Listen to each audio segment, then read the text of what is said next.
Alumnas y alumnos, ¿cómo están? Les doy la bienvenida a una sesión más de la asignatura Historia de México, tercer grado. Soy el maestro Antonio Blas Hernández. Antes que nada, me gustaría recordarles la importancia de seguir practicando las medidas sanitarias que nos permiten controlar la propagación del COVID-19. No olviden lavarse las manos varias veces al día, por lo menos durante 20 segundos. Al salir de casa, usen el cubrebocas y mantengan la sana distancia, alejándose de las demás personas mínimo 1,5 metros. En la actualidad, nuestra sociedad enfrenta diversos retos. Hoy hablaremos de algunos de los más relevantes y la manera como nuestro país los ha enfrentado en las últimas décadas. El propósito de esta sesión es explicar las causas de la pobreza, la expansión urbana y el desempleo, así como el impacto de las políticas de población y control natal.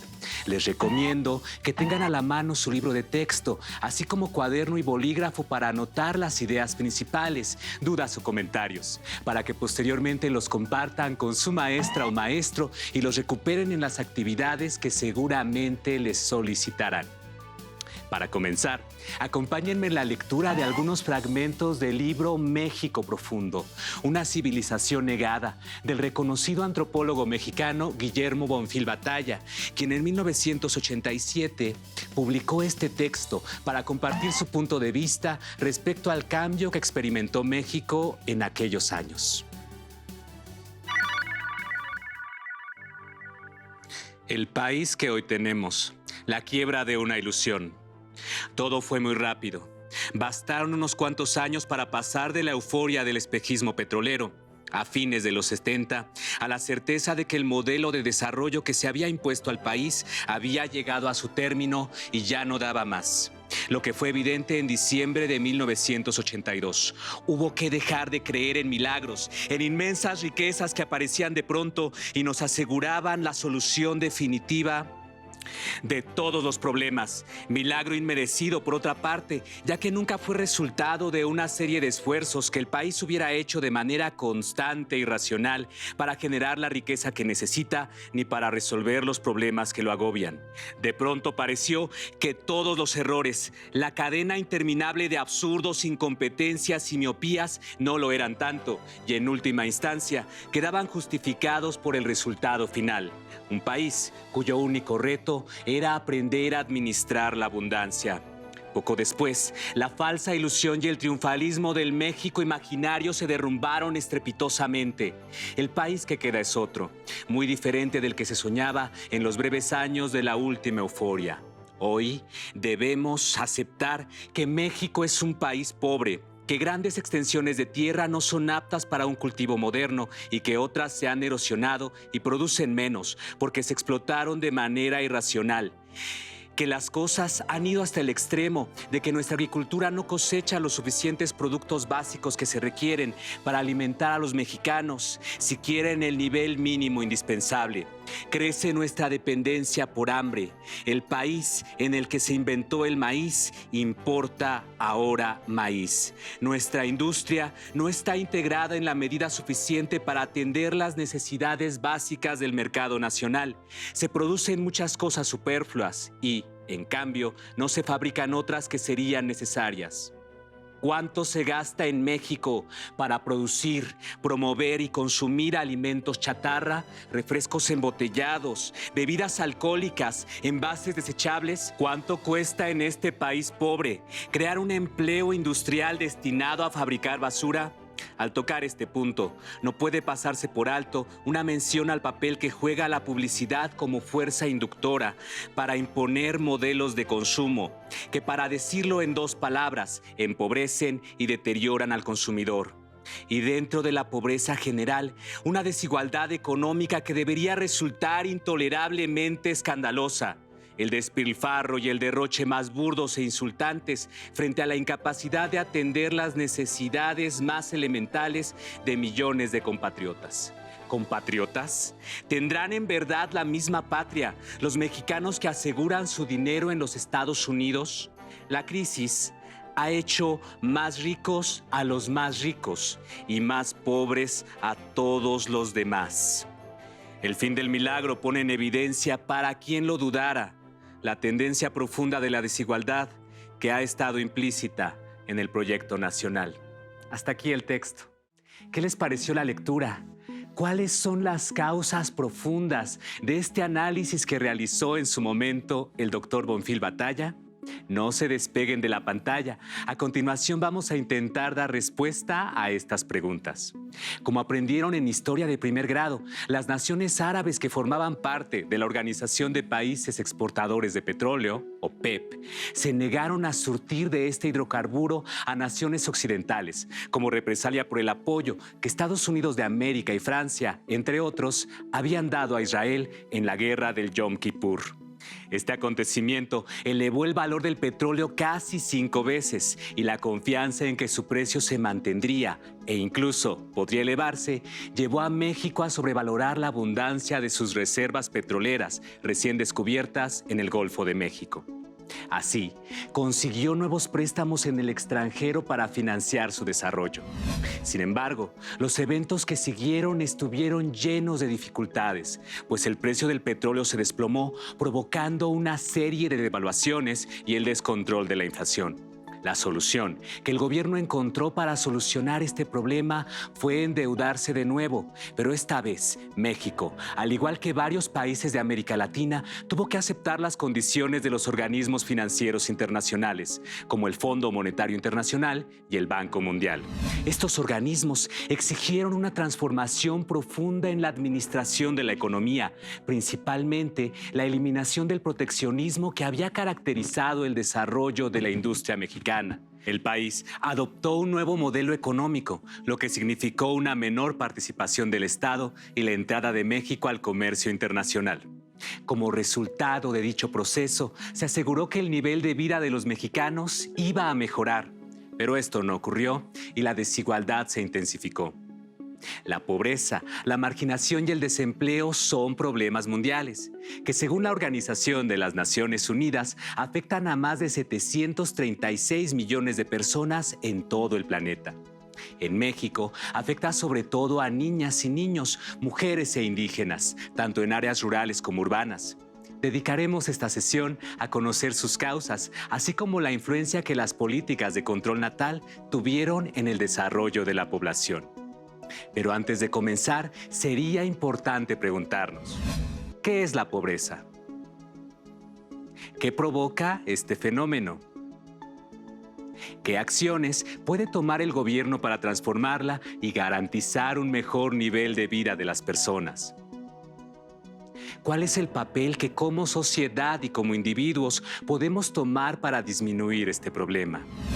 Como se darán cuenta, las respuestas a estas preguntas están condicionadas por la diversidad geográfica y cultural tan amplia que nos rodea, porque la pobreza en cada región requiere distintas medidas para contrarrestarla. Para empezar, les invito a ver esta entrevista realizada hace unos años al investigador Sergio Aguayo. Presten atención a las características de los principales retos que el país debe enfrentar. En los inicios del siglo XXI, la sociedad mexicana enfrenta diversas problemáticas que limitan su desarrollo. Se estima que cada año, alrededor de 1 millón de mexicanos entran al mercado laboral en busca de empleo. Muchas personas, al no encontrar empleo en el sector formal, saltan a engrosar las filas del empleo informal o emigran a otros países, principalmente a los Estados Unidos. México además presenta una marcada inequidad en la distribución del ingreso. De acuerdo con el CONAPO, al iniciar el nuevo milenio, 70% de la población mexicana solo obtenía el 35% de los ingresos de toda la nación. Un 10% de los mexicanos acaparaba más del 36% de los ingresos de México, es decir, ese 10% tiene ingresos acumulados superiores que el 70% de la población. Asociada a la inequidad en la distribución del ingreso, se estima que la mitad de los mexicanos viven en condiciones de pobreza, lo que limita su acceso a educación, servicios de salud, alimentación y a una vivienda digna. Otro problema es la depredación del medio ambiente. Por ejemplo, en México se pierden entre 300 y 500 mil hectáreas de bosques cada año. Además, el problema de la escasez de agua se ha agravado en las últimas décadas. Creo el problema principal está asociado indudablemente con la droga, con la falta de empleo, con el tema de la educación, y para enfrentar esos problemas, pues ayuda a entenderlos.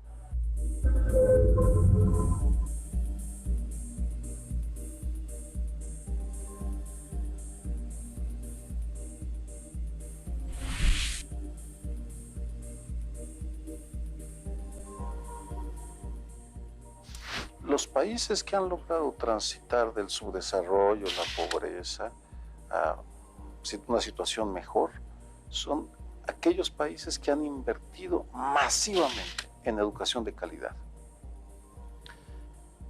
y que también han invertido masivamente miles de millones de dólares en científicos de altísima calidad que son capaces de descubrir, por ejemplo, nuevas variedades del maíz, nuevas variedades del trigo, es decir, que son capaces de innovar para poder mejorar el nivel de vida de la población.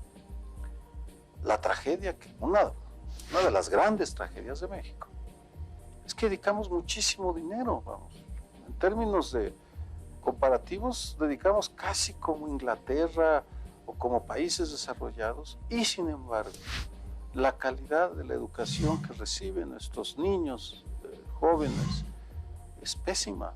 ¿Por qué? Las razones son muy complejas, por supuesto, y no hay una sola razón.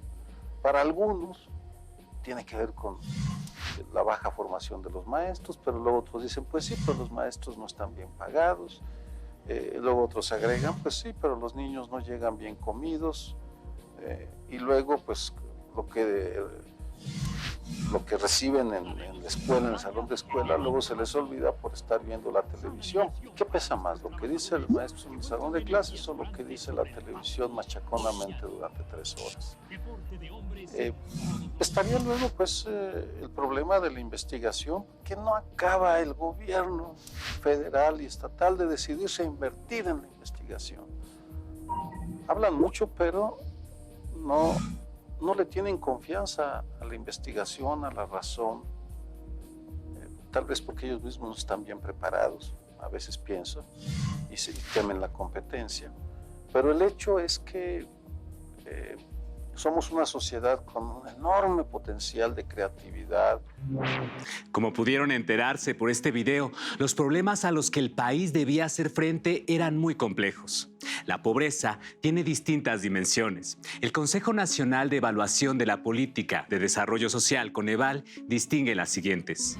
Existe la pobreza patrimonial, donde el total del ingreso impide adquirir un lugar donde vivir. También está la pobreza de capacidades, que es cuando los recursos con los que cuenta una familia no alcanzan para ejercer los derechos a la salud y la educación, debiendo endeudarse para pagar los gastos de un familiar enfermo o verse obligados a abandonar totalmente la escuela para ayudar a completar el gasto familiar. Pero sin duda, ninguna es más urgente de atender que la pobreza extrema, la cual implica que una persona no tiene la posibilidad de alimentarse al menos 3 veces al día, heredando casi siempre esta condición a sus descendientes. Se calcula que en México 52 millones de personas padecen algún grado de pobreza y al menos 10 millones de habitantes padecen pobreza extrema. Pero, ¿qué ha generado esta situación? Comencemos a estudiar algunas de sus causas.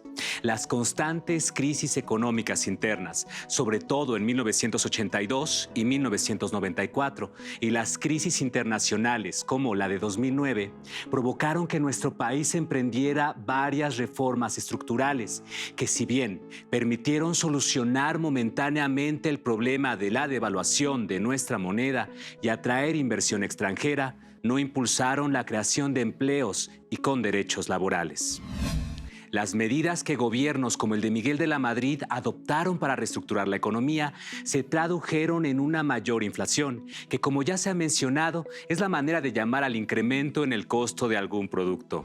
Por un lado, se llevó a cabo la privatización o venta de varias empresas que eran propiedad del Estado, y por el otro, disminuyeron paulatinamente los subsidios, principalmente aquellos que se otorgaban a los agricultores y campesinos. Fueron disueltas diversas empresas propiedad del Estado que absorbían la producción y distribución de productos como el café y el tabaco, dejando que los productores se hicieran cargo de sus cosechas y muchos de ellos se quedaron desprotegidos al no tener un intermediario ante la inversión privada y la apertura comercial. Esto incidió en que la pobreza aumentara principalmente en las zonas rurales del sur del país. Aunado a esto, muchos apoyos que se otorgaban a los sectores más desfavorecidos fueron condicionados al respaldo político a ciertos personajes o su partido, lo cual provocó que dicha ayuda no fuera generalizada y, por el contrario, se focalizó en ciertas áreas. En el sexenio de Carlos Salinas de Gortari, el desarrollo económico del país no había podido abatir los índices de pobreza y la desigualdad aumentó. A partir de entonces, se registró un incremento en las corrientes migratorias a nivel interno. En el siguiente mapa podemos apreciar cómo la pobreza y la desigualdad se vinculan con la diversidad geográfica de México. Mientras que en el norte del territorio una mayor industrialización permitió reducir la precariedad, los habitantes de los estados del sur tuvieron que emigrar hacia las ciudades del interior del país o a las zonas turísticas. La migración incluso llevó a millones de mexicanos a cruzar la frontera con los Estados Unidos de América en busca de una mejor calidad de vida. La migración ha modificado la distribución de la población en las últimas décadas. La mayoría de la población mexicana se concentró en las ciudades, mientras que los habitantes de las zonas rurales disminuyeron de manera constante. Hoy en día, solo el 21% de la población habita en una zona rural. El abandono del campo ha propiciado que cada vez más se tenga que recurrir a la importación de alimentos. Aunque pudiera pensarse que vivir en una ciudad garantiza una mejor calidad de vida, esto no siempre se cumple. Se estima que al menos 41% de las personas que viven en localidades urbanas padece algún tipo de pobreza. Actualmente existen más de 59 zonas metropolitanas en todo el país. Hablamos de ciudades que llegan a tener más de 50,000 habitantes o incluso varios millones, como Toluca, Puebla, Cuernavaca, Guanajuato, Pachuca, Monterrey o Mérida, y comparten muchas dificultades. La marginación urbana, por ejemplo, se trata de un tipo de desigualdad que es producida por condiciones económicas que excluyen a una parte de la población del desarrollo y sus beneficios. La llegada de miles de personas ha acentuado el problema de la marginación urbana, pues se han visto obligados a vivir en terrenos peligrosos como laderas y cerros que se pueden derrumbar o deslavar por el tipo de suelo o las constantes lluvias. El desempleo es otro reto que aqueja a las zonas metropolitanas, impidiendo que muchas familias adquieran una vivienda propia o puedan ahorrar para tener un fondo de pensión para el retiro. Lo que resulta más preocupante es que las personas que no cuentan con un empleo formal no puedan acceder a un sistema de salud o no tengan acceso a una alimentación adecuada. Para intentar subsanar esta situación, los gobiernos de los últimos sexenios han creado programas sociales para disminuir la marginación y la pobreza, como el programa Oportunidades, que estuvo vigente del año 2006 al 2012. El programa Prospera de 2012 a 2018 y actualmente el programa de seguridad alimentaria, Segalmex. Entre sus propósitos destacan llevar alimentos a las comunidades más apartadas, tanto rurales como urbanas. A pesar de los logros obtenidos, aún queda mucho por hacer para superar estos desafíos. La educación es otro factor asociado a la marginación, la pobreza y la desigualdad. Si bien es cierto que el analfabetismo ha disminuido, el nivel educativo de la población se encuentra, en términos generales, en segundo grado de educación secundaria. Pocas personas llegan a terminar una carrera o tener un posgrado. Aunque la ley establece que la educación es obligatoria en el país hasta el bachillerato, muchos adolescentes se ven obligados a trabajar y, por lo tanto, abandonan la escuela. Esto se traduce en pocas oportunidades laborales y de desarrollo. Cabe destacar que una estrategia que ha dado resultados satisfactorios en el combate a la pobreza y la desigualdad han sido las políticas de control natal. El número de hijos que tiene cada familia mexicana se ha reducido de manera significativa. En las últimas décadas, Mientras, en los años 70, cada mujer tenía en promedio 7 hijos, esto se redujo a 4 en los años 80 y en la actualidad a solo 2. En este sentido, los objetivos del Consejo Nacional de Población, CONAPO, han resultado exitosos. Bajo el lema "La familia pequeña vive mejor", el CONAPO lanzó una campaña en los medios de comunicación para sensibilizar a la población sobre las ventajas de la planificación familiar y el uso de métodos anticonceptivos, permitiendo así que la ciudadanía, a través de la información brindada, optara por lo más conveniente. Actualmente, México ocupa el 11º lugar a nivel mundial en población, con poco más de 126 millones de habitantes. Si analizan la gráfica, se podrán dar cuenta que la población casi se ha duplicado desde 1980, pero se ha reducido el índice de crecimiento por década. Para conocer sobre esta campaña, les comparto la siguiente cápsula del tiempo, elaborada por el Consejo Nacional de Población. Presten atención a los mensajes de las décadas anteriores. Corre video.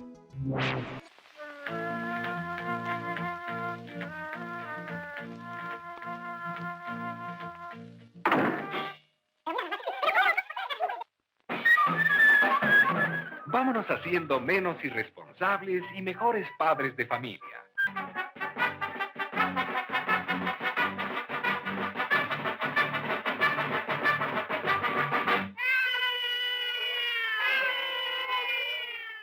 Vámonos haciendo menos reproductivas y más productivas. Para vivir mejor, todos.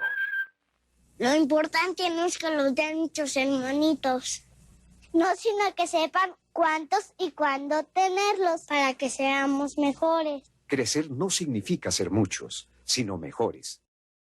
Yo quiero terminar la escuela y Fer se quiere preparar más. Por eso, ahorita de matrimonio, no corremos prisa. ¿Se acuerdan cuando mi compadre Manuel nos dejó pensando en eso, de que la planificación también es cosa de hombres? Pues ahora cuando le conté que me había hecho la vasectomía, puso una cara y me preguntó, ¿por qué, compadre? ¿Cómo que por qué? Le contesté, ya tenemos la familia que queremos. Además, hay que entrarle al parejo con la mujer. Planifica, es cuestión de querer. Así como juego con mis chavitas, a mí también me toca cuidarlas y atenderlas. Es nuestra opción decidir con libertad y responsabilidad. No solo cuántos, sino cuándo. ¡Órale! Dice el CONAPO que en el 2000 nacieron 366,000 niños de madres adolescentes. Sí, muchos chavos y chavas dejan a la suerte cuándo tener hijos. Porque tus decisiones son importantes, infórmate. Consejo Nacional de Población. Contra las enfermedades, el condón. Para no embarazarse hay muchos métodos, o en ambos casos la abstinencia, según las convicciones de cada quien. Cuando te proteges, tienes el 99% de probabilidad de seguir durmiendo en tu casa. Y no en casa de tus suegros. Protegerte te ayuda a disfrutar más de tu juventud, porque previene embarazos no planificados e infecciones de transmisión sexual. Un condón es más confiable que el destino. Un México responsable es un México más fuerte. En el amor no hay vegetarianos. La carne es la carne. Piensas que con una vez no pasa nada y luego lo vuelves a hacer. Si lo haces por amor, hazlo también por amor propio. Más vale condón en mano que 9 meses y un enano. Yo me informé en el centro de salud. La responsabilidad es nuestra. Infórmate. Es tu derecho. Protégete. Disfruta tu juventud, no solo 10 minutos de ella. Lo caliente no quita lo inteligente. Yo lo platiqué con mis papás. Se trata de esperarse, no de desesperarse. Protégete doble. Es tu vida. Es tu futuro. Hazlo seguro. Espérate. ¿Qué es lo peor que podría pasar? Estoy embarazada. ¿Qué? Yo soy el que embarazó a su hijo.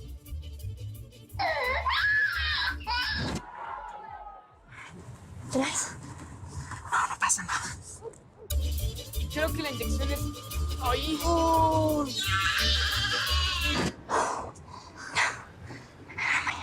Cuidarte es más fácil. Es tu vida, es tu futuro. Hazlo seguro. Primera vez que me pasa. ¿No tienes ganas de jugar con tu tío favorito? No, porque tocas mi cuerpo. Primero tuve miedo, pero no me dejé. El entrenador hizo algo malo, pero le dije a mis papás. Entonces, ¿sí me voy a meter el próximo partido? Pues como habíamos quedado, ¿no, Guille? Me dijo mi primo que íbamos a ver películas, pero le dije que no. Mi padrastro me está haciendo cosas que no están bien. Yo no quiero que me siga pasando esto. Tu cuerpo es tuyo y de nadie más. Cuídate, no te dejes. El abuso sexual infantil debe acabar. No te calles. Llama al 089. CONAPO. Este material estará resguardado en la cápsula del tiempo que será depositada en la Secretaría de Gobernación y se abrirá el 11 de julio de 2047. ¿Qué les pareció el video? ¿Creen que los mensajes de esta campaña todavía son vigentes? Aunque México es uno de los países más poblados del mundo, ha logrado controlar los índices de natalidad gracias a la implementación de políticas públicas como las campañas de difusión de métodos anticonceptivos. La ciudadanía se ha sensibilizado sobre el beneficio de tener una familia pequeña, apostando sobre todo por la información para tomar decisiones informadas. También ha fomentado el papel protagónico que muchas mujeres han adoptado respecto a la reproducción y su búsqueda de un mejor desarrollo profesional. Como vimos a lo largo de esta sesión, la pobreza, la expansión urbana y la marginación son algunos de los principales desafíos que enfrenta nuestro país. Hace falta mantener y mejorar las políticas públicas para generar nuevos y mejores empleos, así como garantizar que todos los ciudadanos de este país logren satisfacer todas sus necesidades esenciales. Como verán, ninguna de estas realidades nos es ajena y solo conociéndolas podemos participar en su transformación, por lo cual me gustaría proponerles un reto. Elaboren una lista de 3 problemas sociales que identifiquen en su localidad. Anoten las soluciones que desde las autoridades se están llevando a cabo. Luego, agreguen sugerencias de mejora o propuestas para contribuir a su solución, involucrando la participación ciudadana. Para superar el reto, pueden consultar la información de su libro de texto de historia tercer grado en el tema revisado. También pueden pedir ayuda a su familia. Listo, terminamos. Pero aún nos queda mucho por explorar y descubrir. Así que nos vemos pronto. Hasta la próxima. Si tienes dudas o necesitas ayuda, llama al Centro de Apoyo Pedagógico a Distancia. El número de teléfono para secundaria es el 55 36 01 71 23.